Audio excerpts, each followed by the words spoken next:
这2天台风来袭，因为知道海边的风很大，所以我提早到南桃园海边踩点，顺便看看有没有火烧云可以拍。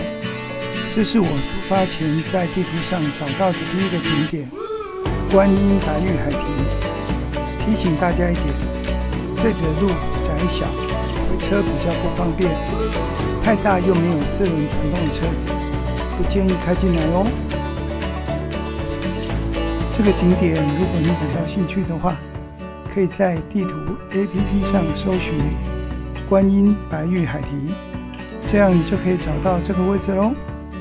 希望你会喜欢今天的影片，我们下支影片再见咯。